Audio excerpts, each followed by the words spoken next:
안녕하세요. 바이블로의 여정에 함께 하시게 된 것을 환영합니다. 오늘의 바이블로는 룻기입니다. 룻기는 뛰어난 신학 작품으로서 하나님께서 우리의 일상에서 일어나는 기쁨과 고난에 어떻게 관여하시는지 보여주는 책입니다. 구약 성경 중에서 여성의 이름이 제목된 책은 단 2권입니다. 하나는 에스더이며 그녀는 이스라엘 여인입니다. 그러나 룻은 이방 여인이요 과부임에도 불구하고 당당하게 성경 제목에 자신의 이름을 올렸습니다. 심지어 마태복음 1장에서 예수님의 족보에도 등장하게 됩니다. 오늘 우리는 어떻게 룻이 이와 같이 믿음의 여인이 될 수 있는지를 살펴보도록 하겠습니다. 룻기의 배경은 사사시대입니다.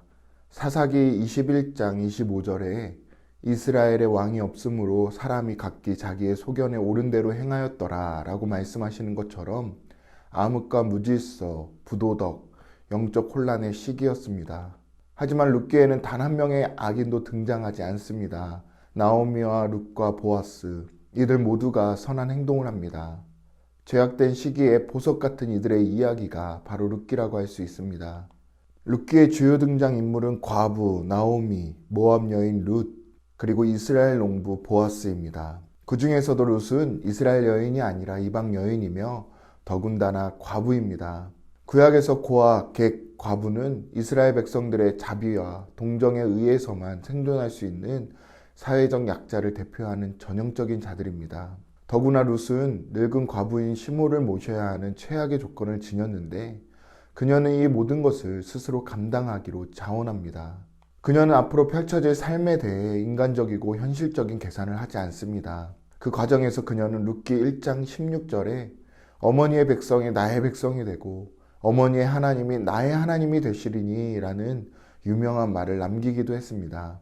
1장에 기근으로 힘들어하던 한 이스라엘 가정이 베들레헴을 떠나 이스라엘의 오랜 원수인 모압 땅으로 이주하면서 시작됩니다. 그런데 거기서 아버지가 죽고 맙니다. 두 아들이 모압 여인 룻과 오르바와 결혼했지만 두 아들 역시 죽고 맙니다.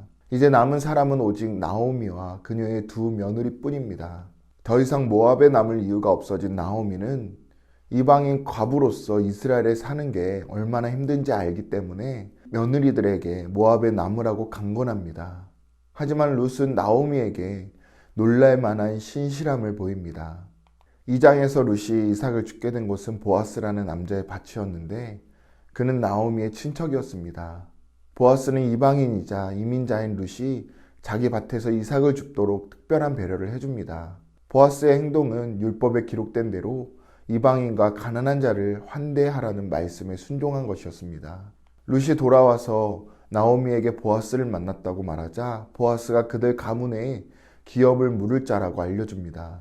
여기서 기업을 물을 자란 이스라엘에서 어떤 남자가 아내, 자녀 또는 땅을 남기고 죽었을 때에 친족이 그 과부와 결혼하고 땅을 차지하여 가문을 지킬 책임을 지는 관습이었습니다. 3장에서 룻은 보아스를 만나러 그날 밤 타작마당으로 갑니다. 룻은 나오미 가족의 기업을 물고 자기랑 결혼해 줄 수 있는지 묻습니다. 보아스는 나오미와 그 가족에 대한 룻의 신실함에 또 한 번 감탄하면서 룻을 현숙한 여인이라고 부르는데 이 말은 잠언 31장에 나오는 표현과 같습니다. 4장에서 보아스는 나오미에게 자신보다 더 가까운 친족이 있다는 것을 알게 됐는데 실제로 그는 이 가문의 기업을 물을 우선권이 있는 사람이었습니다.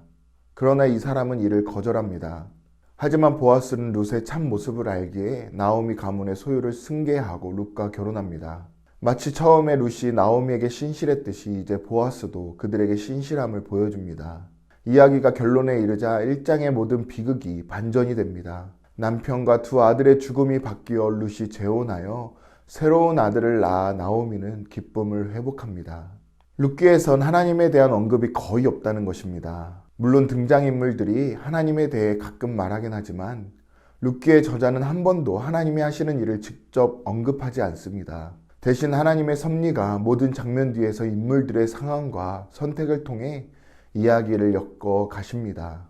이처럼 룻기는 하나님의 목적과 뜻 그리고 사람의 결정이 어떻게 상호작용하는지를 탁월하게 보여줍니다. 그리고 룻기는 한 족보로 마무리되는데 이는 보아스와 룻의 아들 오벳이 다윗 왕의 할아버지가 됨을 알려줍니다. 즉 다윗으로부터 오실 메시아의 족보인 것입니다. 룻기를 적용하겠습니다. 룻기를 읽으면서 우리는 이처럼 평범한 일상의 사건들이 모여 하나님의 원대한 구속 사역을 이루어 간다는 사실을 깨닫게 됩니다. 룻기는 우리에게 평범한 일상의 삶 속에서 구체적으로 일하고 계시는 하나님의 역사를 묵상해 보라고 권면합니다. 하나님은 신실하게 순종하는 자기 백성을 통해 온 세상의 구원을 이루어 가십니다.